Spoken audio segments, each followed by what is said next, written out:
The morning Andrew Alden rode back into Caldwell, Kansas. The dust rose up around his horse like a burial shroud, and every man on the main street stopped to stare at what 3 years of ruin could do to a person. He had left Caldwell in 1881 as the most promising rancher in Sumner County, 28 years old, with 460 acres of good grazing land, a house he had built himself from limestone and cedar, and a name that meant something. He came back in the spring of 1884 with a borrowed horse, $43 in a worn leather pouch, and the hollow look of a man who had made a catastrophic mistake and paid for it with everything he owned. The mistake had a name. It had been a business partner named Gerald Foss, a cattle venture gone spectacularly wrong, a forged signature on a bank note, and a judge in Wichita who had believed the wrong man. Andrew had not been in prison, he had never been charged with anything, but the collapse of the venture had wiped his accounts clean. And when the bank called in his land loan, they had taken the ranch, the cattle, the cedar and limestone house, and most of what remained of his dignity. He stabled the borrowed horse at Hennessy's livery and walked down the main street of Caldwell with his hat pulled low, hoping no one would call out to him. The town had changed in 3 years. There was a new hotel, a second saloon, and a telegraph office that had not been there before. The cattle trade was pushing north, and Caldwell was doing well for itself. It was bitter, watching a town prosper while he had gone under. Alden. The voice came from in front of the barber shop, and Andrew turned to see Roy Cutter, who had been his neighbor on the east side before the collapse. Roy was a lean, sun-weathered man in his 40s, not unkind, but the kind of man who said what he thought before he thought it through. "Roy," Andrew said, stopping, "heard you were coming back." Roy crossed his arms. "You sure that's wise? There are still folks here who lost money in that Foss business, even if they know it wasn't your fault. People have long memories." "I know it," Andrew said, "but I don't have anywhere else to go." Roy studied him for a moment, then uncrossed his arms. "There's work at the Delaney spread if you want it, punching cattle at $30 a month, same as any other hand." Andrew had owned 460 acres. He had run 300 head of his own cattle. He breathed slowly and said, "I'll take it." He did not take it that day, however. He needed a room first, and the cheapest one in Caldwell was at a boarding house on the south end of the street run by a widow named Mrs. Potts, who charged $8 a month for a room and 2 meals a day. He still had $43, so he could manage it while he got started. He had not counted on meeting Nellie Hawthorne. She was coming out of the general store when he was going in, and she was moving fast enough that she nearly walked straight into him. She caught herself at the last moment, stepped back, and looked up at him with brown eyes that were alert and entirely unapologetic. "Excuse me," she said, and it came out brisk and businesslike. The way someone said it when they felt the near collision was at least partly the other person's fault. "My fault entirely," he said, which was the gentlemanly response, even if it was not entirely accurate. She was carrying a heavy paper-wrapped parcel and a tin bucket, and she had dark hair pinned up under a practical sun-bleached bonnet, and she was looking at him with a directness that he had not experienced from a stranger in some time. Most people in Caldwell looked at Andrew Alden with a kind of sideways pity since his return, as though meeting his eyes too squarely might be rude. This woman seemed to have no such hesitation. "You're Andrew Alden," she said. "It was not a question. I am. I'm Nellie Hawthorne. I run the laundry on the south end of town." She shifted the parcel to her other arm. "I've heard about you. I suppose most people in town have," he said carefully. Something crossed her face, not pity, which he was braced for, and not the calculating curiosity of people who wanted to discuss the Foss business, but something more straightforward, more honest than either. "I've heard you were a good rancher before everything fell apart," she said. "I haven't heard much bad about your character itself, only your luck." It was such a direct and sensible thing to say that Andrew, for the first time in months, did not know quite how to respond. "That's a fair accounting," he said at last. "Well," she shifted the bucket. "I put laundry through on Mondays and Thursdays. If you need that service, You know where to find me." She walked on, and Andrew watched her go for a moment longer than was strictly polite, and then went into the store to buy the small supplies he needed. He thought about her that evening in his room at Mrs. Potts' boarding house, lying on the narrow bed with his hat on his chest, and the ceiling above him turning orange in the last of the sunlight through the window. He thought about her not in the way a lonely man might think about a pretty woman, though she was attractive in a particular, unsentimental way, but in the way a man who had been talked at and around for months thought about someone who had spoken to him plainly and without agenda. He started work at the Delaney spread the following Monday. It was hard physical labor, which he did not mind. He had worked hard all his life. What was harder was the adjustment to being a hired hand when he had been an employer, to taking orders from a foreman named Dale Krentz, who was a competent enough man, but who had a habit of addressing the crew with a kind of flat authority that Andrew had once used himself. He kept his head down and did the work and reminded himself, when the bitterness rose up, that a man who had made a mistake of judgment, even a mistake partly made by another man's treachery, needed to start from the ground and build again. He took his laundry to Nellie Hawthorne that first Thursday. Her establishment was in a long wooden building behind a house that she rented from old Pete Calhoun, who owned several properties in the South End. There was a yard behind the building where lines of clean linen and clothing hung drying in the Kansas wind, and the building itself was hot from the boilers, and the whole operation ran with a kind of precise, methodical efficiency that Andrew immediately respected. She had a helper, a young woman of about 18 named Clara, who was the daughter of a Mexican family that had settled in the county, and the two of them worked side by side without much conversation, but with the smoothness of people who had worked together long enough to anticipate what the other was going to do next. Nellie took his bundle of work shirts and trousers and a pair of socks, gave it a quick professional assessment, and told him the price. 3 days, she said. It'll be ready Friday noon. I appreciate it, he said. She looked at him again with that same direct, assessing gaze. How is it going out at Delaney's? Fine, he said. Then, because she seemed to be the kind of person who recognized the deflection in that word, he added, It's hard coming down, but I'm grateful for the work. Coming down from what you had to what you have now takes some adjustment, she said, without particular sympathy and without cruelty. She said it the way someone said a true thing that deserved to be acknowledged. But the other direction is worse. He thought about that on the ride back to town. He wondered what she meant by it, whether she was talking from experience, and he wondered about her story, how a woman came to run her own laundry business on the south end of Caldwell with an efficiency that spoke of long practice, and how she had gotten to be the kind of person who spoke without decorating the truth. He found out gradually over the following weeks. He came back for his laundry on Friday, and on the following Thursday he brought his laundry again, and they talked a little more. And then one afternoon when he came to pick up his things, there was a problem with one of the boiler fittings.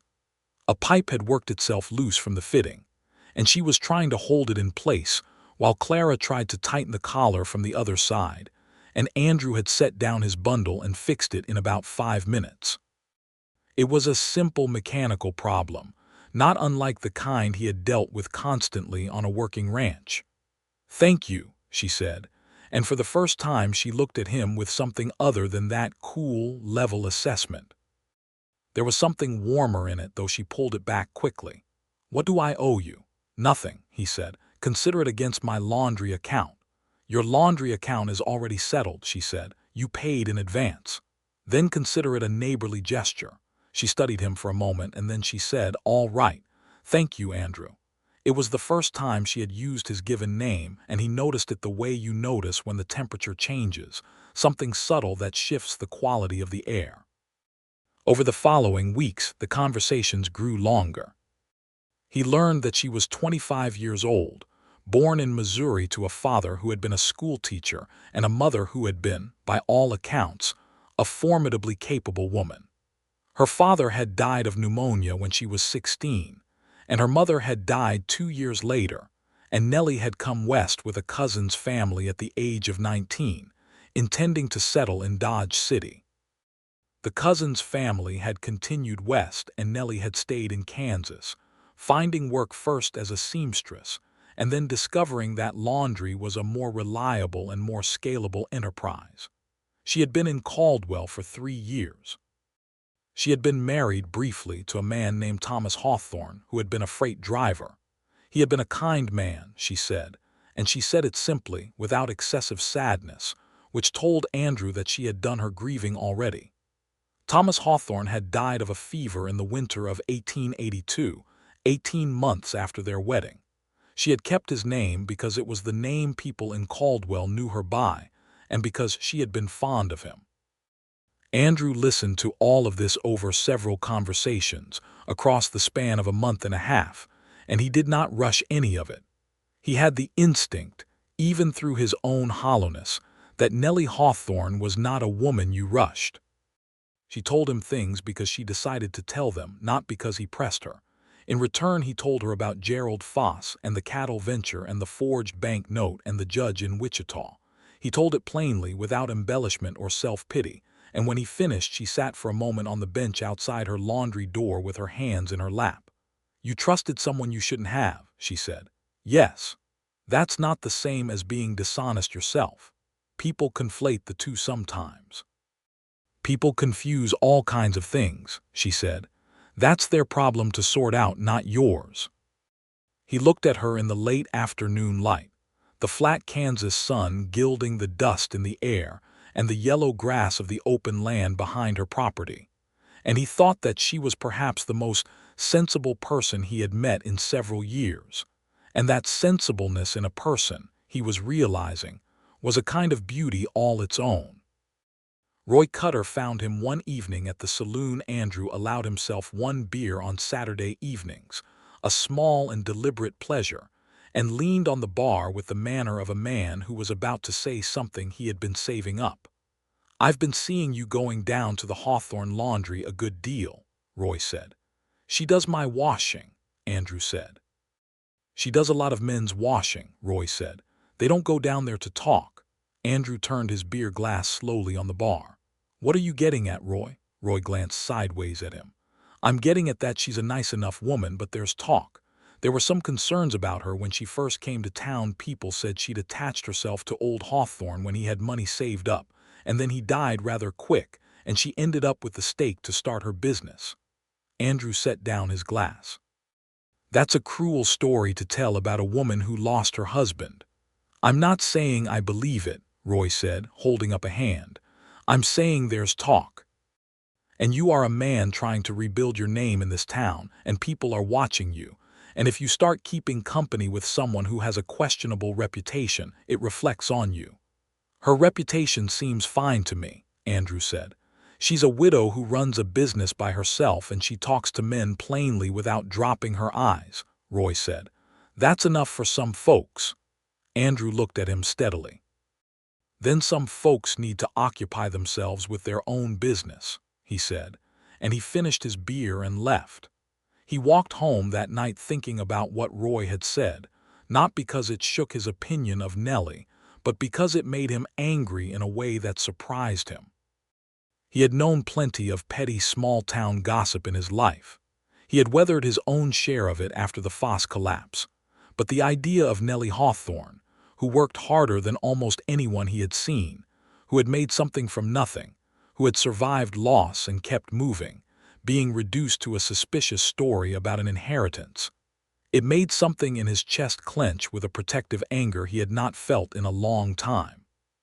He also understood, intellectually, that Roy was doing what Roy thought was a friendly warning. Men had warned each other about women since the beginning of time. Most of those warnings built on nothing more than the discomfort certain men felt about women who didn't need them. He filed it away and kept going to the laundry. The real shift happened in July, 3 months after his return to Caldwell. It had been a brutal summer heat that pressed down on the plains like a physical weight, air so dry it cracked the mud along the creek beds into plates and curled the edges of the grass. Andrew had been working long days at Delaney's, and he was coming into his own as a reliable and skilled hand. Enough that Dale Krentz had stopped treating him like a new hire and started treating him like someone who knew what he was doing. That was its own small restoration. He came to the laundry on a Thursday afternoon to find the front door open and Clara standing in the doorway with her hands twisted together and an expression of controlled alarm on her face. "Mr. Alden," she said. Miss Nellie fell from the step stool. She hurt her ankle. "She won't let me go for the doctor." Andrew came inside. Nellie was sitting on a low stool near the far boiler with her right foot extended and her face set in the particular expression of someone enduring pain without intending to acknowledge it. Her ankle was already swelling visibly against the top of her boot. "I don't need a doctor," she said before he could say anything. "It's a sprain. It might be broken," he said. "If it were broken, I would know," she said, but her voice had a tightness in it that told him the pain was worse than she was letting on. "Can I look at it?" She pressed her lips together, then she nodded. He crouched in front of her and she unlaced the boot carefully, and he examined the ankle with the practical competence of a man who had dealt with injuries on a working ranch, human and animal alike, for years. He moved it slowly and watched her face and felt for the specific tenderness that indicated a break versus a sprain. "Sprain," he agreed. "Bad one. You need to stay off it for at least a week." "I have a business to run," she said. "Clara can run it for a week," he said. "Or I can help after my shift." She looked at him. The pain was making her eyes bright and sharp. "Why would you do that?" "Because you need help," he said simply, "and I know how to work hard." There was a pause. He could see her weighing it, that strong, independent streak in her measuring the cost of accepting help against the practical reality of her situation. "1 week," she said finally, "and I'll pay you." "You will not," he said. She looked at him for a long moment. Then she said, "All right, 1 week, and then I want you to know I don't like being dependent on anyone." "I know," he said. "It's one of the things I most respect about you." The look she gave him then was different from any she had given him before. It was unguarded briefly before she pulled it back into composure, but he had seen it, and it settled into him like warm water. He helped with the laundry for 6 days. He came after his shift at Delaney's, still dusty from the day's work, and Clara would have the boilers going and the tubs half full, and between the two of them they managed the evening batches while Nellie sat at a table with her wrapped ankle elevated, managing the books and the order sheets, and supervising with the specificity of a general who had been taken off the field against her will. She was exacting, he discovered. She had strong opinions about how the collars should be pressed, about the temperature of the rinse water, about the sequence in which things were done. She corrected him twice the first evening without apology, and he accepted the corrections without ego because he was learning her system and her system was good. "You're not easily offended," she observed on the second evening. "Should I be?" he said. "Most men don't enjoy being told they're doing something wrong." "Most men haven't lost a 400-acre ranch," he said. "It adjusts your sense of what's worth being offended about." She smiled at that, a real smile, not the polite professional one she kept ready for customers. It was a smile that involved her whole face, and that lasted only a moment before she returned to the ledger. But Andrew felt it like sunlight through a window that had been shuttered for a long time. On the 5th evening, after Clara had gone home and the laundry was done and the boilers were cooling, he sat at the table with her and she poured 2 cups of coffee from a pot she had kept warm on the small cook stove, and they drank it in the particular comfortable silence of two people who have begun to know each other well enough that silence is not awkward. "I want to ask you something," she said. "Go ahead." "What do you want?" "Not right now, I mean in your life." "What are you working toward?" It was the kind of question that required honesty, and he knew she would not accept a vague or comfortable answer. He thought about it seriously. "I want land again," he said. "My own land, not necessarily what I had. I don't need 400 acres to feel like myself, but something I built and that belongs to me." He paused. "I want to feel like a man who is standing on something solid again." She was quiet for a moment. "And you think you can get there, starting from where you are now?" "I know I can," he said. I'm saving everything I can from Delaney's. I'm not spending on anything I don't need. It'll take time, but I know what I'm doing when it comes to land and cattle. She looked at him steadily. I believe you, she said. It was such a simple thing to say, but it hit him with the weight of something significant because no one had said that to him clearly, simply, without qualification, since before the collapse. He met her eyes and she did not look away. And in the heat of the July evening, with the Kansas dark pressing against the windows and the smell of clean linen in the air, something changed between them in the way things change when two people simultaneously stop pretending they don't already know what is happening. He reached across the table and covered her hand with his, very gently, and she let him. They stayed like that for a long moment, and then she turned her hand over and laced her fingers through his, and they sat in the quiet together. And it was the most peaceful Andrew Alden had felt since the world had come apart around him. He started calling on her properly after that, walking her to Sunday services at the small Methodist church on the main street, joining her for supper at the boarding house she sometimes ate at, sitting on the porch of the house she rented on Thursday evenings when the laundry was done. It was not a secret courtship. Caldwell was a small town, and small towns noticed everything. The talk that Roy Cutter had mentioned flared up accordingly. He heard it in pieces, from Roy himself, from two of the ranch hands at Delaney's, from the proprietress of the general store who had apparently made a remark to someone about Andrew Alden chasing a laundress when he should be focusing on rebuilding his reputation. One afternoon in August, Eli Marsh, who owned the largest dry goods operation in town and who sat on the town council, and who considered himself a man of standing, stopped Andrew on the street. Eli was in his late 50s, red-faced in the summer heat, and he had the manner of a man who had never been seriously wrong about anything in his own estimation. He had been one of the men who had lost some money in the Foss venture, not through any dealing with Andrew but through his own separate investment, and he had carried the grievance of it like a badge. I've heard you're spending a good deal of time with the Hawthorne woman, Eli said, planting himself in Andrew's path. That's right, Andrew said. I want you to know I think it's a mistake, Eli said. You're trying to get your footing back in this town, and she is a woman who, let me be plain about it, is not trusted by the respectable element here. She came in out of nowhere with money no one could account for. She runs a business that gives her access to every household's private belongings, and she has a sharpness about her that women in her position ought not to have.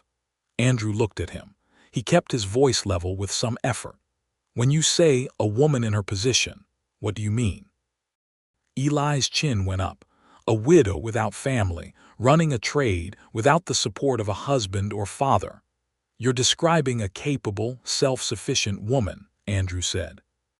I understand that some people find that uncomfortable. I find it admirable. She will ruin whatever credibility you are trying to rebuild, Eli said, his voice going sharp. I am warning you, Alden, as someone who remembers what this town thought of you before the Foss business. You were respected here. You could be respected again if you make the right choices. She is not the right choice. Andrew looked at him for a long moment. He thought about the porch on Thursday evenings, and the hand in his at the table in the laundry, and the way she had said, I believe you like it, meant something real. He thought about the woman who had fixed her own business, buried her own husband, made her own way without anyone's help or approval, and who had looked at him in his worst condition and spoken to him like he was still a man worth speaking to plainly. Mr. Marsh, he said, I appreciate that you think you're offering good counsel, but you're talking about a woman you don't know, based on gossip that doesn't hold up to scrutiny, and you're using it to try to tell me how to run my private life. With respect, you can keep the warning. He walked around Eli Marsh and kept going. He told Nellie about it that Thursday evening. He told it factually, without dramatizing it, watching her face. She absorbed it quietly. She was sitting in the porch chair with her coffee cup, her ankle fully healed now, her posture the same upright, self-contained posture she always had. When he finished, she was quiet for a moment. I know about the talk, she said. I figured you did. It doesn't surprise me. I came here alone and without connections, and I built something, and I didn't do it in a way that required anyone's permission.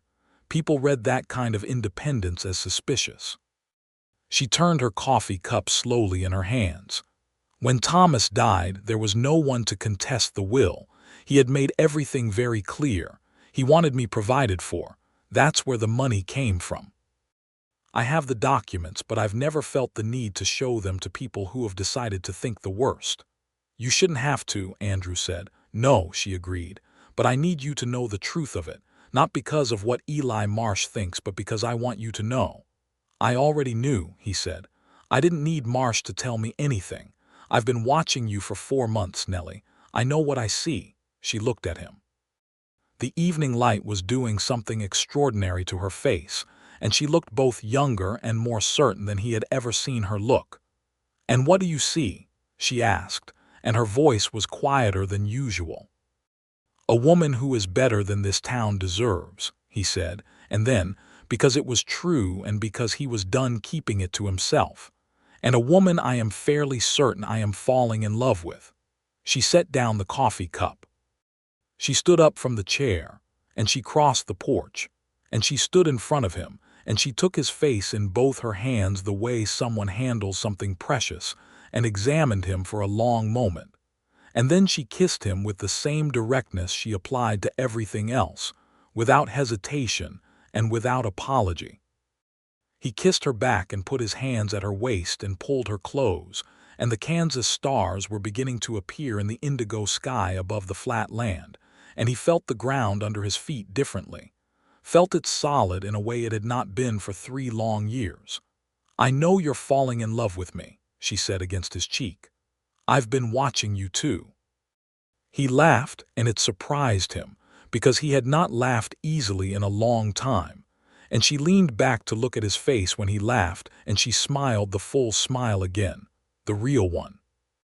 The courtship became official after that, in the way things become official in small towns. It was known, it was acknowledged, it was the subject of conversation. Some people were warm about it. The minister at the Methodist church, a thoughtful man named Reverend Coles, expressed genuine pleasure. Clara, who was fond of Nellie in the devoted way of someone who owed their livelihood to a person's reliability, was visibly relieved that her employer was happy. Mrs. Potts at the boarding house approved. Others were cool about it. Eli Marsh and his circle maintained their disapproval. Roy Cutter eventually came around, in the particular sheepish way of men who have been wrong about something but cannot quite bring themselves to fully admit it. He showed up at the laundry one afternoon, hat in hand, and made a stilted remark about how Nellie's laundry business seemed very well run, which both Andrew and Nellie understood as the apology it was intended to be.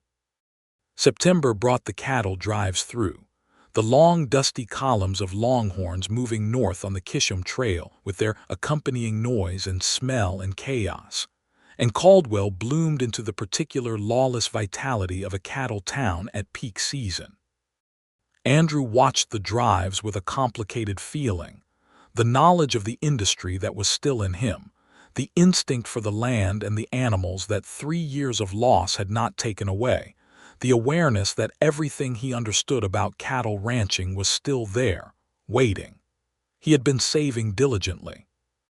By September he had $80 put aside, which was not enough for land but was progress, real measurable progress, and he kept the accounting in a small ledger with the same methodical seriousness that Nellie applied to her own books. One evening in early October, Nellie asked to see the ledger. He handed it to her without hesitation, and she went through it with her dark eyes moving quickly over the columns, and when she finished she set it on the table and looked at him with an expression that was a mixture of respect and something that might have been frustration. "You're saving right," she said, "but at this rate with the land prices in Sumner County, you're looking at 4 or 5 more years before you can buy anything worth having." "I know," he said. "I'm not in a hurry." "Maybe you should be," she said. "Or rather, maybe you should be smarter about it." He waited. "I have money saved," she said directly. "I have been saving since I started the business, and I've been careful with it. I'm not wealthy, but I have more than you have. If we pooled resources, we could look at land much sooner." He sat very still. He understood exactly what she was offering and exactly what it cost her to offer it, because he knew how much that money meant to her, not just financially but as the physical evidence of everything she had built and survived. "Nellie," he said carefully, "I don't want your money." "I know you don't," she said. "That's precisely why I'm offering it. You're not asking for it. You're not using me for it. That's the difference." She folded her hands on the table. "Talking about a partnership. A real one, not just," she gestured briefly between them, "what we have, which is good, but something that is formally bound and formally shared." He looked at her. "Are you proposing to me?" "I am suggesting," she said with a dignity that made him want to smile, "that if you are planning to propose, you might want to do it soon, and that when you do, we should discuss the practical arrangements." "That is the most practical proposal I have ever heard described," he said. "I am a practical person," she said. "Nellie Hawthorne," he said, and he stood up from the table and came around to her side and got down on one knee on the wooden floor of the laundry with the smell of clean linen and soap in the air and the boilers cooling behind him. "Will you marry me? Not just for the land, though I want the land, and not just for the partnership, though I value it. Because I love you. Because you are the most remarkable person I have met in my life, and because every day I know you better, I understand better what I want the rest of my life to look like." She looked down at him, and her composed expression broke briefly into something bright and open and young, and she said, "Yes. Obviously yes, Andrew. Get up off the floor." He got up and she stood, and he held her, and she put her arms around him with a grip that was surprisingly strong for a woman of her build, and he pressed his face into her hair and felt, for the first time in a very long time, that the future was a place worth getting to. They married in November of 1884, in the Methodist Church with Reverend Coles officiating, on a clear cold day with the Kansas sky a deep winter blue above the flat land. Clara was Nellie's attendant, and Roy Cutter, having completed his rehabilitation from his earlier skepticism, stood with Andrew. Eli Marsh was not invited and did not attend. The reception was at the boarding house, where Mrs. Potts had organized a supper that was considerably more elaborate than the occasion strictly required, because Mrs. Potts had strong feelings about proper celebrations and had apparently been waiting for something worth celebrating. That evening, in the small house on the south end of town that they had rented together, larger than Nellie's previous arrangement, with a proper bedroom and a sitting room and a kitchen, where Nellie immediately organized the shelves with the same methodical precision she brought to everything. Andrew sat at the kitchen table and watched his wife move through the space, and he thought about everything that had happened in the 4 years since the collapse, and he understood that loss had been a road rather than a destination, and that the road had led here. "You look like a man doing arithmetic," Nellie said, catching him staring. "I'm doing a kind of accounting," he said. "Of what?" "Of how I got here," he said, "to this specific moment." She looked at him across the kitchen, and the warmth in her face was the warmth of the real smile, the one she didn't show everyone. "If you're going to credit Gerald Foss for us ending up together," she said, "I'll let you, but only quietly." He laughed. "I was thinking more that I came back to Caldwell with $43 and a borrowed horse, and in a year I've come considerably further," she said, and she crossed to the table and bent down and kissed his forehead with the particular tenderness of someone who loves a person in all their specificity, all their history and their wounds and their hopes. They began looking at land in the spring of 1885. Combined, with Andrew's savings and Nellie's, they had nearly $400, which in Sumner County at that time, when land prices had softened slightly from the boom years of the early decade, was enough to make a serious inquiry. They spent several weekends riding out to look at properties, sometimes together, sometimes Andrew going ahead to assess the practical elements before bringing Nellie to see the ones worth considering. The land they eventually settled on was 83 acres on the west side of the county, with a creek that ran clean in all but the driest summers, good grass that had not been overworked, and a low ridge to the north that would provide some break from the winter winds. There was a house on it, a rough, cramped, poorly built structure that would need substantial work, and two outbuildings of uncertain reliability. The man selling it was moving his family to Colorado, and he wanted to move quickly.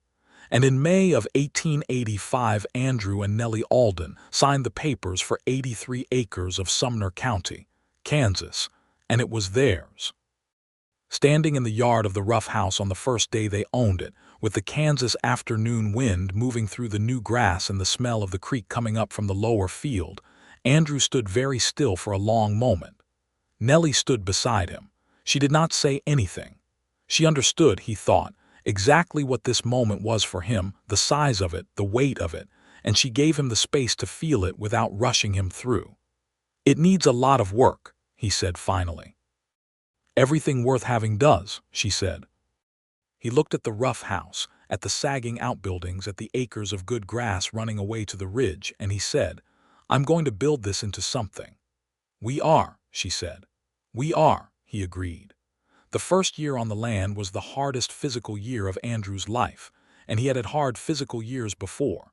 They were still running the laundry. Nellie continued operating it, keeping Clara on, because the income from it was essential while the land venture was still in its early stages. Andrew was working his own land in the evenings and on weekends while still riding for Delaney's during the week, because they needed that $30 a month until the ranch began to generate its own income. He rebuilt the house himself, working systematically from the foundation up, replacing the worst timbers, rechinked the gaps in the walls, rebuilt the chimney with limestone from the ridge.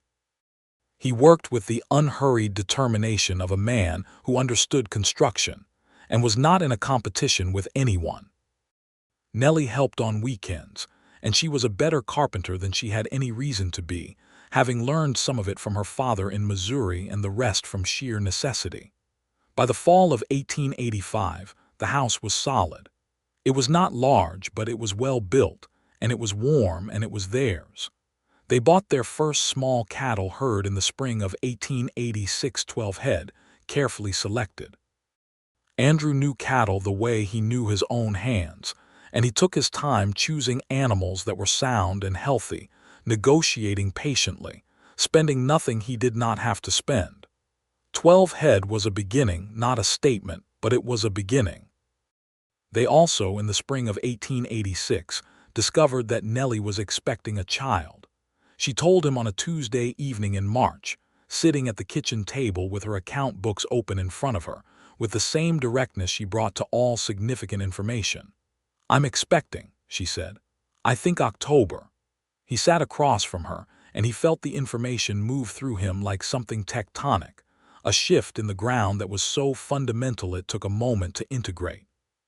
He looked at her face and saw that she was watching him with that careful, assessing gaze, reading his reaction. "Nellie," he said, "I know it changes the timetable on several things," she began. "Nellie," he said again, and he got up and came around the table and took her hands in both of his and held them and looked at her with everything he felt showing plainly on his face, because he had learned from her that some things should be said directly and clearly and without hiding. "I am so happy." Her shoulders dropped from the slight tension they had been carrying, and she turned her hands to hold his back and said, "Good, so am I." He held her for a long time in the kitchen, and outside the March wind moved over the Kansas land, and the cattle were settling in the lower field, and the house stood solid around them. And he thought that this accumulation of real, earned, built things was what he had lost and what he had found again, and that it was better now than it had ever been before because it was shared. The child arrived in early October of 1886, a boy, born on a clear autumn morning with the leaves of the cottonwood by the creek going gold and the air carrying the first real bite of coming winter. They named him James after Nellie's father, which had been Nellie's suggestion and Andrew's immediate enthusiastic agreement. James was a healthy, red-faced, vigorously vocal child who made his opinions about the world known from the first moment, and who, in Andrew's unbiased assessment, was the finest thing he had ever seen in his life. He sat up with James on the second night, when Nellie was exhausted and sleeping deeply for the first time in 2 days, rocking the baby in the chair he had built during the summer in anticipation of exactly this, and he talked to his son quietly in the dark of the bedroom. "You have a remarkable mother," he said. "I want you to know that from the beginning. She will probably correct you and give you direct assessments of your performance and have strong opinions about the right way to do things. She will be right about most of it. Listen to her." James regarded him with the unfocused gaze of a 2-day-old and made a sound that was not disagreement. "And we have land," Andrew said. "Not much of it yet, but we're going to build this into something worth having. You'll grow up on this land. It will be yours eventually, or you'll decide you don't want it and go do something else entirely, and that will be all right too. But you'll grow up knowing what it means to build something from the ground." He rocked the baby and looked out the window at the Kansas dark and felt something he had not had a name for a long time, settle fully into him. It was security. Not the security of money or property, though those things were part of it, but the security of belonging somewhere to someone, to something that mattered. Nellie was back on her feet within 2 weeks, which Andrew considered both remarkable and somewhat alarming, because her definition of being recovered was considerably more ambitious than the doctor's. He found her in the laundry on the 15th day after James's birth, supervising Clara and arguing quietly about the temperature of the second rinse, and he stood in the doorway with James in his arms and said, "The doctor said 3 weeks. The doctor also said my father would recover from his pneumonia," she said briskly, which was a slightly dark joke that told him she was feeling herself again. The laundry continued to run well through 1887. Caldwell was still a cattle town, still busy, and Nellie's business was steady and profitable. But by 1887, Andrew had left the Delaney spread. He had enough cattle of his own now, 30 head, and enough work on his own land, to make the outside employment unnecessary and impractical. It had been a long time since he had worked only for himself, and the feeling of it was like coming home to a room that had been closed up for years, and finding it still exactly as it should be. They bought 10 more acres in the summer of 1887, a small strip adjoining their west boundary that the neighboring farmer wanted to sell. It was not dramatic progress, but it was the right kind, methodical, sustainable, paid for in cash without debt. In the fall of that year, Roy Cutter came out to the ranch on a Saturday. He rode up the lane with his hat in his hand metaphorically and almost literally, and he stood in the yard and looked at the solid house and the repaired outbuildings and the cattle in the lower field, and he said, "You've done well, Andrew." "We've done well," Andrew said. Roy cleared his throat. "I owe the both of you an apology," he said. "I said some things about Nellie that I had no business saying, and I let other people's talk influence me when I should have known better. She's a fine woman, and she's been good for you and good for this town." Andrew nodded. He was not a man who held grudges when apologies were genuine. "Thank you for saying it, Roy." Nellie came out of the house at that moment with James on her hip. James was nearly a year old now and had opinions about everything and liked to be carried facing outward so he could see, and Roy took his hat off entirely and addressed her directly. "Mrs. Alden, I owe you an apology." She looked at him with her steady brown eyes, measuring the sincerity of it, and then she said, "I accept it, Mr. Cutter. Will you stay for supper?" Roy stayed for supper, and it was a good evening, and it was the kind of resolution that Andrew appreciated, not dramatic, not overblown, just honest and settled. Eli Marsh remained cool. Eli Marsh would probably remain cool until one of them was dead, and Andrew found he had stopped caring about it entirely.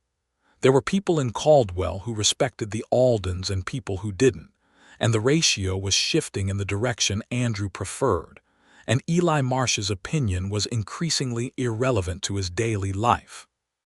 The laundry question came to a head in the spring of 1888, when Clara announced that she was getting married to a young man from a family in the next county, a solid and kind-seeming young farmer, and would be leaving Caldwell. It was happy news, and Nellie celebrated it genuinely. But it left the laundry without its essential second operator. Nellie sat with Andrew for a long evening that week, working through the options. She could hire someone new to replace Clara. She could scale back the operation. She could close it entirely now that the ranch was generating enough income to sustain them without it. "What do you want to do?" Andrew asked. She was quiet for a long time. "I built that business from nothing," she said. "It was mine when I had nothing else. It saw me through everything." A pause. "But I think its time may be done." "That's a hard thing to say." "Yes," she said. "But I've learned from you, actually, that you can let go of things and build something new, and the new thing doesn't erase the old one. It just becomes what comes next." He looked at her. "When did you learn that from me?" "Watching you," she said simply. "Watching you let go of what you had and build this." He reached across the table and took her hand.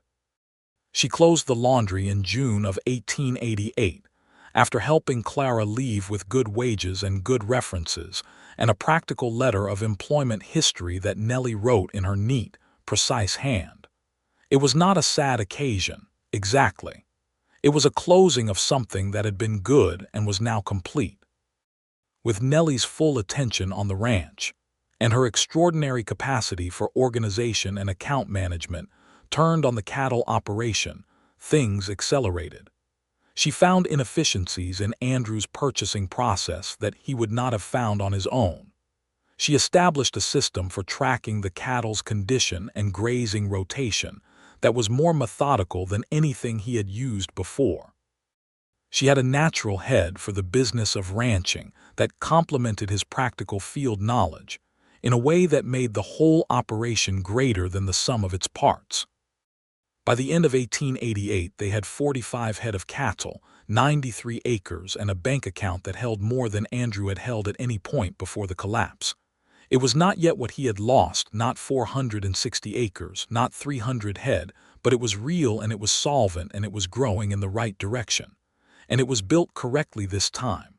No outside partners, no borrowed money, no Gerald Foss. Just two people who trusted each other completely and worked toward the same thing and told each other the truth. The second child came in 1889, another autumn baby, a girl this time, born in September with the goldenrod blazing on the ridge and the cattle fat from a good summer.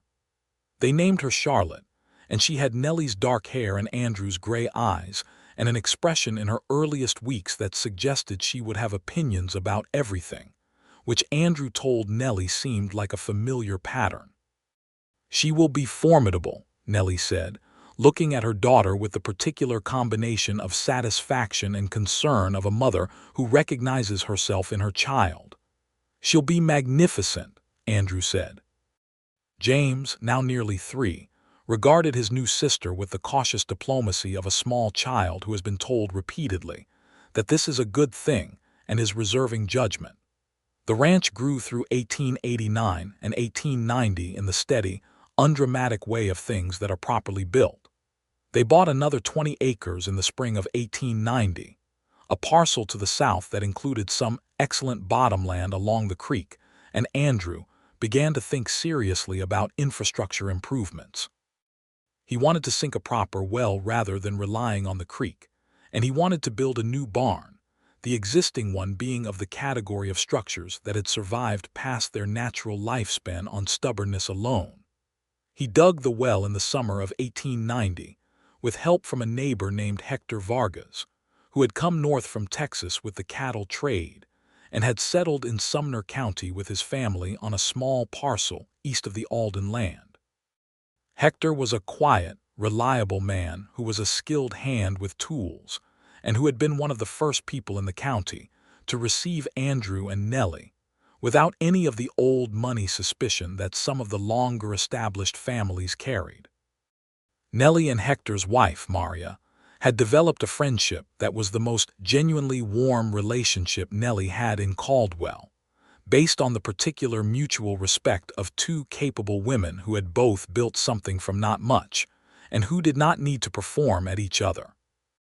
They would sit on the Alden porch in the evening sometimes while Andrew and Hector worked on some project or another, and their conversation drifted in and out of Spanish and English without difficulty, because Nellie had been learning, with characteristic determination, from Maria.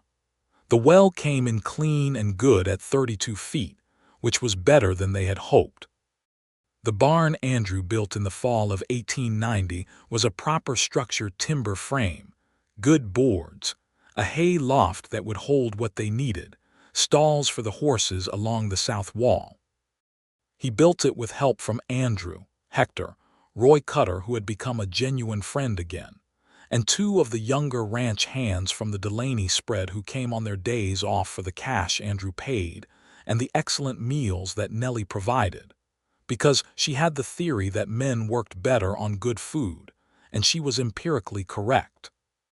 The barn raising took 3 weekends, and when it was done, Andrew stood in the yard on the last Sunday evening and looked at it against the autumn sky and felt something that was hard to name, a feeling that combined accomplishment and permanence and the specific satisfaction of having built something with his own hands that would stand for decades.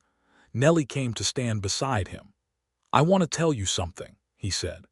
"Go ahead," she said. "4 years ago, I came back to Caldwell with $43 and a borrowed horse, and the general opinion that I was finished," he said. "I want you to understand that everything," he gestured at the barn, at the house behind them, at the land running away to the ridge and down to the creek, "all of this is because of you." She shook her head. "That's not accurate." "It is," he said. "Not because you gave me money to start with, though you did and that mattered, but because you," he searched for the right words because he wanted to be precise, and Nellie appreciated precision, "you rebuilt something in me, something I had lost. Not just the ranch, my belief that I was a person worth something. You did that. You saw it before I saw it again myself." She was quiet for a moment.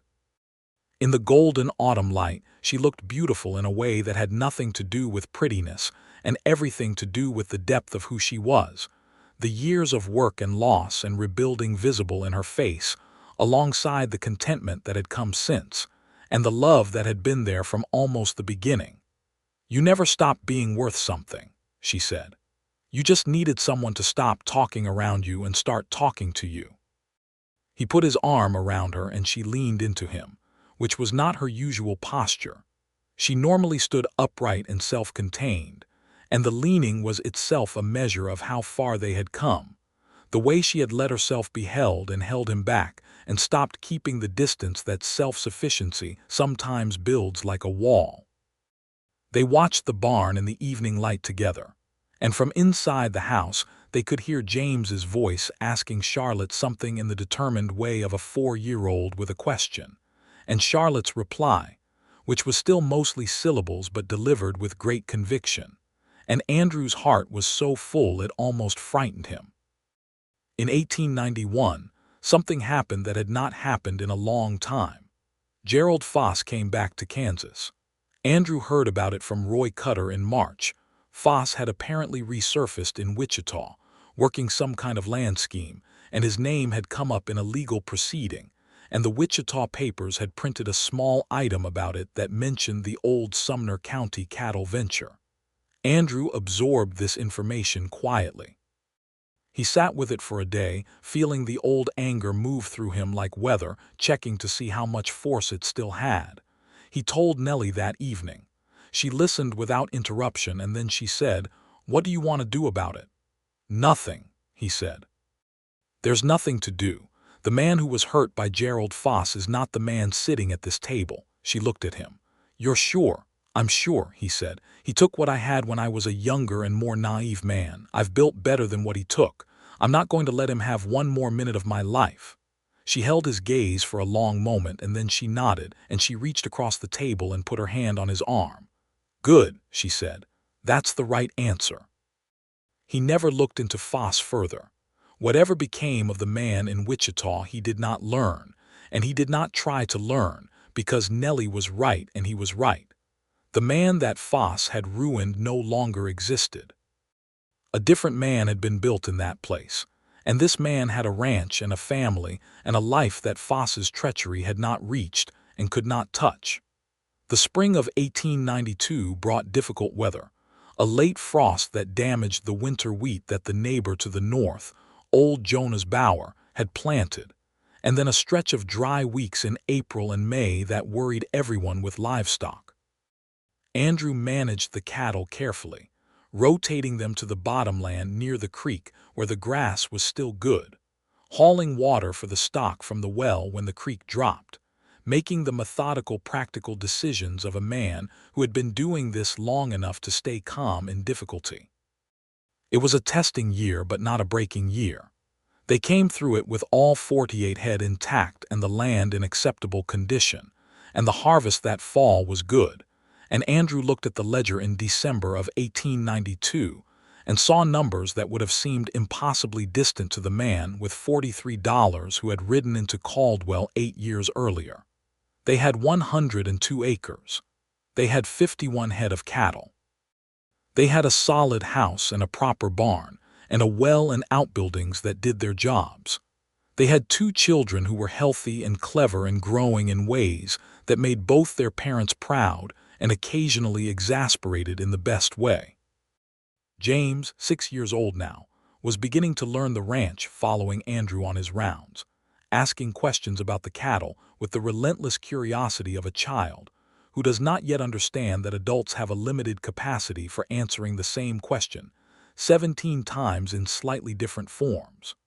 Charlotte, 3, had developed a particular attachment to the horses and would stand at the corral fence for long periods having what appeared to be serious conversations with the closest mare. "She gets that from you," Andrew told Nellie, meaning the solitary, self-sufficient quality of someone who was perfectly content in their own company and could make a conversation with anyone or anything. "She gets the stubbornness from you," Nellie said. "The stubbornness saved us," he said. "It did," she agreed, and she was smiling. The year 1893 brought the financial panic that hit the whole country, hard banks failing in the East, credit contracting, commodity prices falling. In Sumner County, as in most of rural Kansas, the effects were felt in the cattle prices, which dropped sharply. It was a hard year for ranchers across the state. The Aldens were in a better position than most because they carried no debt. Nellie had insisted on this since the beginning, a principle born from Andrew's experience with the bank loan that had cost him everything, and from her own instinct for financial conservatism. They had never borrowed to expand. Every acre and every head of cattle they owned was paid for outright. So when the prices dropped and neighbors who had borrowed heavily to grow their operations found themselves in crisis, the Aldens could weather it. They tightened, the way prudent people tighten in hard times: fewer improvements, more careful management of the herd, postponing the additional acreage Andrew had been considering. But they did not founder. What they did, in fact, was help. Hector Vargas was in trouble. He had borrowed to buy 2 additional horses the year before, and the combination of the dropped prices and a bad late freeze that had cost him 3 of his cattle left him short on his loan payment to the bank. Andrew went to Hector in April with a proposal. He would take Hector on as a paid hand for the spring and summer, which would give Hector the cash he needed, and Andrew would get the additional labor he could use now that the operation had grown past the point where one man could manage it alone. Hector accepted with the dignity of a man who recognized a genuine offer from a calculating one, and worked for the Aldens through that year, and the bank loan was paid. And by the following year the crisis had eased enough that Hector was back on his own land and on solid footing. "You didn't have to do that," Nellie said one evening, after Hector had gone home. "He's a good neighbor and a good man," Andrew said. "You do for good neighbors." She looked at him with the quiet warmth she had not always let show easily, in the early years when she was still deciding how much of herself to give. She had opened further over the years, the walls coming down incrementally the way walls do when they become unnecessary, and what was behind them was the most generous, clear-eyed, deeply loving person he had ever known.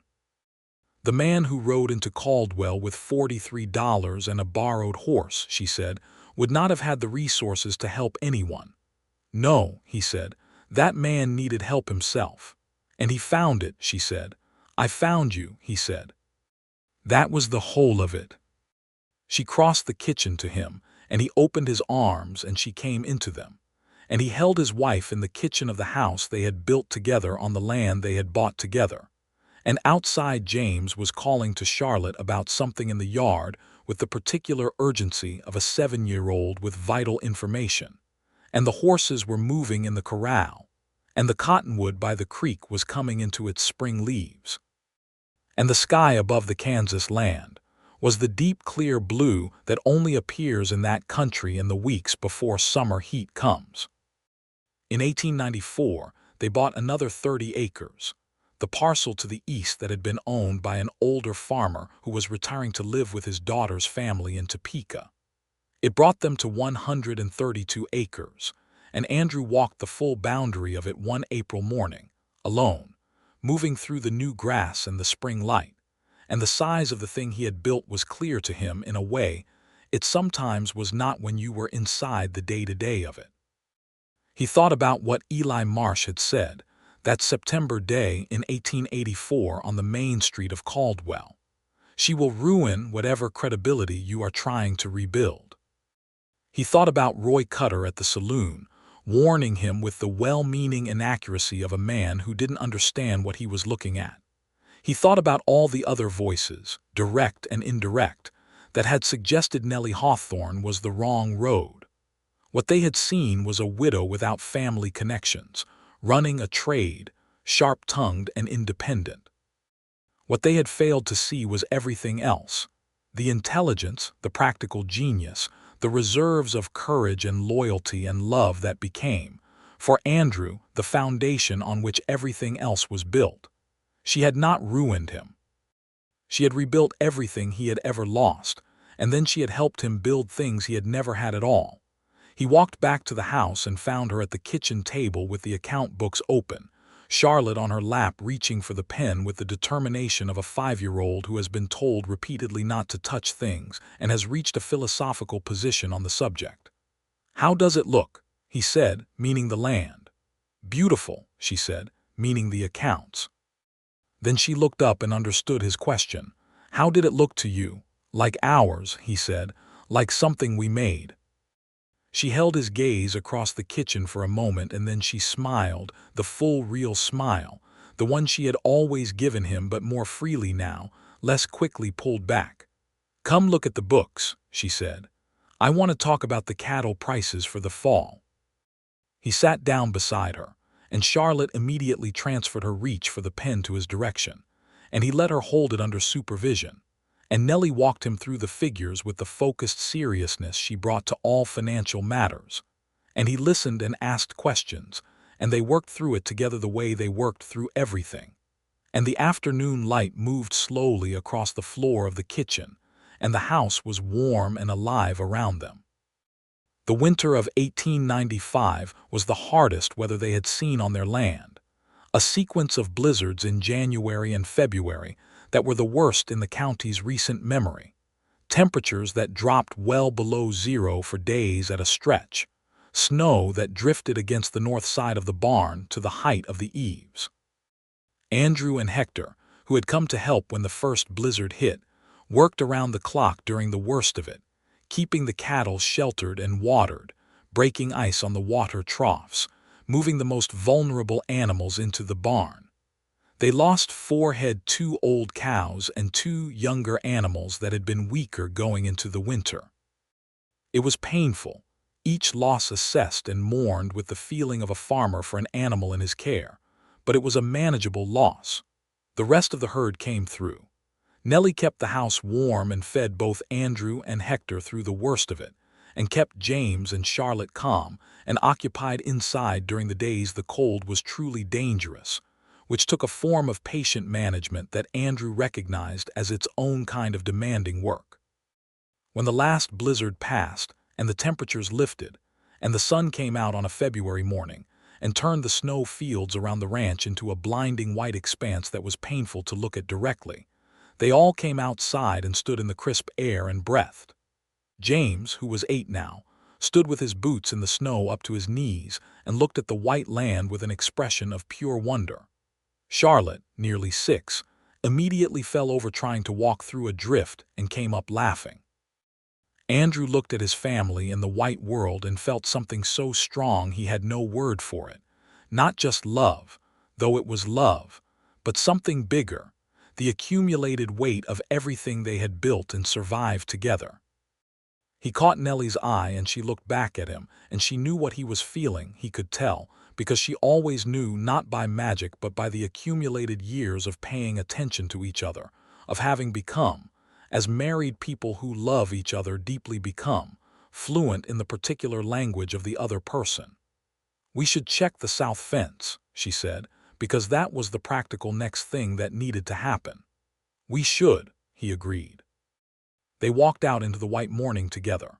The spring of 1896 brought good news and also the kind of upheaval that comes with good news. Nellie was expecting again. This was not a surprise, they had been hoping for it quietly, but the timing brought with it the logistical discussions that they conducted at the kitchen table with the same practical seriousness they brought to the cattle accounts. "The house is going to be too small," Andrew said. "Yes," she agreed. "I can build an addition," he said. "Before fall, you'll need help," she said. "You can't do it alone on top of everything else." "I'll hire it," he said. "We can afford it now." She looked at the accounts for a moment. "We can," she said, and there was a satisfaction in it, not pride exactly, more the quiet pleasure of two people who had counted carefully and found the numbers added up. He built the addition through the summer of 1896 with help from Hector, and a hired carpenter from Caldwell named Pete Wasson, who was skilled and reliable, and who took a personal interest in the project, which Andrew suspected was at least partly because Nellie fed him extremely well every day he worked. The addition gave them 2 more bedrooms and a larger sitting room, and it was built with the same solid workmanship as the original house, seamlessly joined to it, and when it was done the house felt like what it was, the permanent home of a family that intended to stay. The third child arrived in October of 1896, another boy, whom they named Robert after Andrew's father.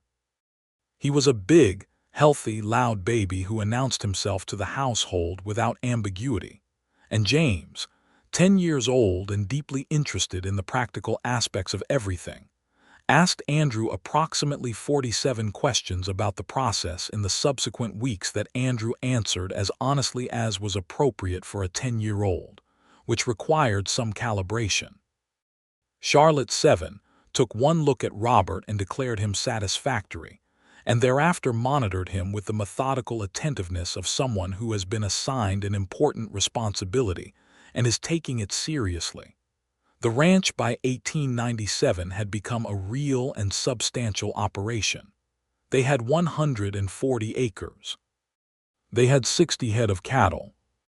Andrew had hired Hector permanently by now.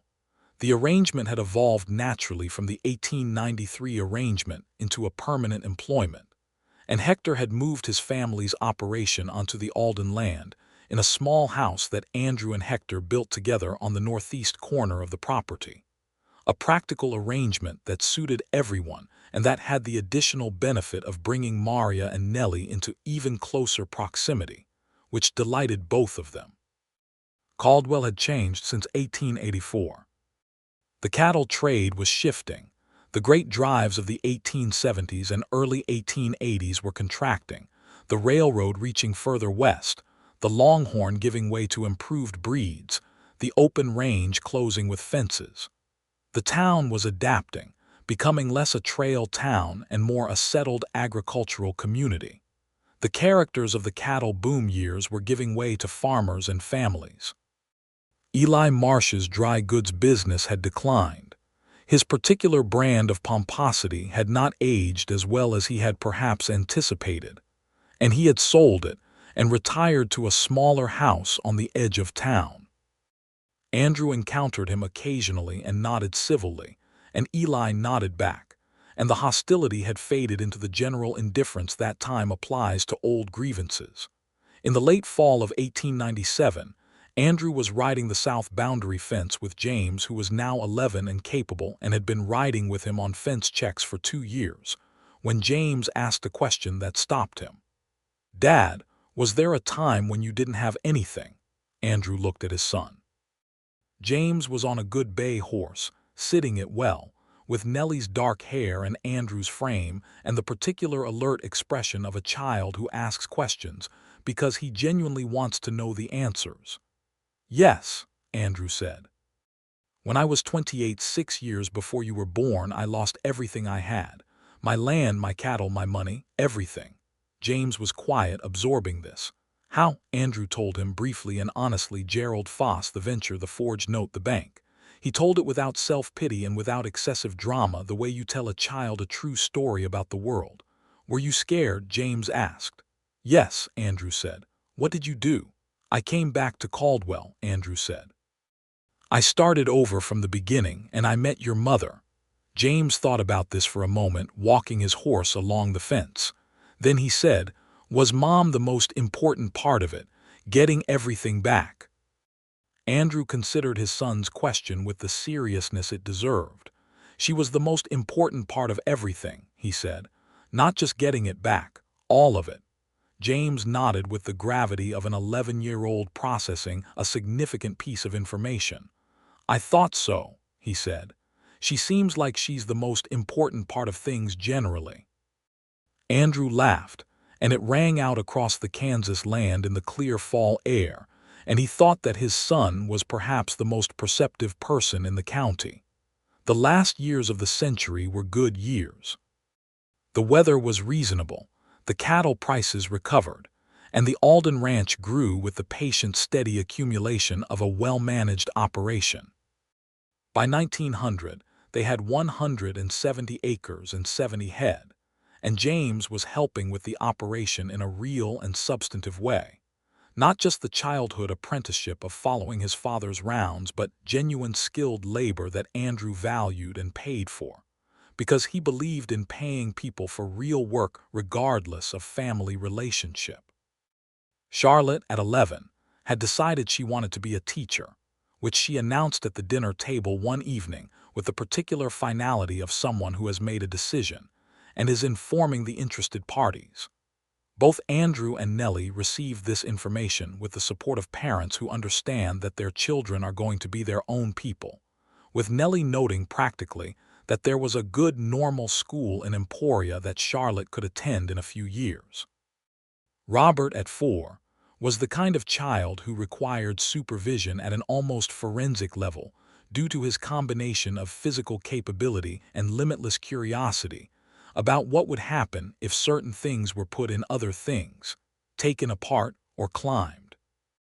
He was the delight of both his siblings, who had respectively appointed themselves his chief instructor and his dedicated guardian, and of both his parents, who exchanged looks across the room frequently in the particular communication system of parents managing an interesting child.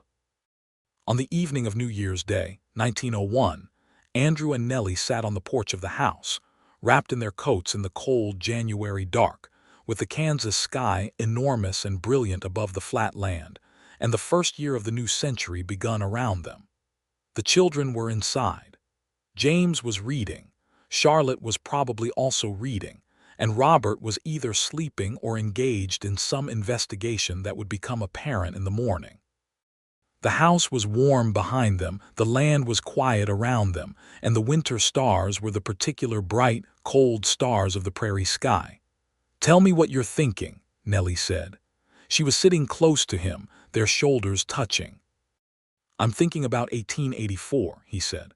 "About riding into this town, about the dust and the $43 and the feeling of being erased. And now," she said. He looked at the land, at the dark shapes of the barn and the outbuildings, at the low ridge to the north with the stars above it, at the cottonwood by the creek that was bare now but would be leafed out again by spring. "Now I am exactly where I am supposed to be," he said, "in all senses of the phrase." She was quiet for a moment. Then she said, "I want to tell you something." "Go ahead." "When you came into the general store that first day, when we nearly walked into each other, I noticed you." Not in the way you're probably thinking. I noticed that you were a person who had been beaten down and had come back anyway. There was something in how you carried yourself. Damaged but not broken." She paused. I recognized it. "Because of Thomas?" he asked. "Because of Thomas and before Thomas and everything," she said. "I know what that posture looks like because I have had it myself." He turned to look at her face in the cold starlight, and the years moved across her face. The 25-year-old in the sun-bleached bonnet who had spoken to him plainly. The woman at the table who had told him, "I believe you." The woman who had kissed him without hesitation and said, "I know you're falling in love with me." The woman who had given him money and marriage and partnership and 3 children and land and 17 years of the best life he could have imagined. "I love you," he said. It was not a new thing to say. They said it regularly, the way people say true things regularly because they remain true. But in the cold dark of the first night of the new century, with everything they had built around them and everything that remained ahead, it had the weight of all those years in it. "I love you," she said back and leaned into him, and he put his arm around her and pulled her close, and they stayed on the porch a while longer, watching the stars turn slowly above the flat Kansas land. The new century came in and the ranch came with it, healthy and solid and growing. James grew into a young man of extraordinary capability, taking on more of the ranch operation with a skill and dedication that made Andrew proud in a way he struggled to describe. Not the pride of ownership, but the pride of watching a person become themselves. By the time James was 17, he was the effective co-manager of the operation, his instincts for the cattle and the land already surpassing Andrew's in some specific ways, the inheritance of both his parents' best qualities applied to the work they had all built together. Charlotte went to Emporia for the normal school in 1902 as planned, coming home in the summers, and the letters she sent back were long and detailed, and full of the precise observations and direct commentary that had always characterized her, and which made Nellie sit at the kitchen table and read them aloud to Andrew with an expression of unguarded delight that was one of his favorite things to see on her face. Robert grew and stayed interesting, and eventually channeled his investigative nature into a fascination with mechanics and the new machines that were beginning to appear even in rural Kansas at the beginning of the century. An interest that Andrew and Nellie supported without necessarily understanding it, because that was what good parents did with children who knew what they were. The ranch that Andrew and Nellie Alden had built from nothing, built from 83 acres and a crumbling house and 12 head of cattle and $400 saved with difficulty from a laundry business and a hired hand's wages, was, by the time the century turned, 230 acres with a full herd and a well-maintained operation, and a house that had grown with the family, and a barn that stood solid against the Kansas weather, and a family that had been built on the same ground as the land. With the same principles, carefully and honestly, and with love that had been chosen every day. Andrew Alden, who had been warned that Nellie Hawthorne would ruin him, sat at the kitchen table one spring morning in 1903, doing the accounts while Nellie read at the table beside him. And James came in from the morning rounds with mud on his boots and a question about the east pasture fence. And Charlotte's latest letter was on the sideboard where Nellie had left it after reading it that morning. And Robert could be heard in the barn doing something with tools that produced a series of systematic metallic sounds that had become the background music of their mornings. And the smell of coffee was in the air, and the spring light was coming through the east window and lying across the floor in a warm yellow stripe. Andrew looked up from the accounts and looked at Nellie, at the dark hair that was beginning to show a thread of silver at the temples, at the brown eyes moving across the page, at the face that he had been looking at for 19 years and that was still, to him, the most interesting face he knew. She looked up and caught him looking and raised an eyebrow with the question she had always asked without words. "Just accounting," he said, "and the numbers." He looked around the kitchen, at the solid house and the family and the life, and he looked back at her. "Better than anything I ever calculated," he said.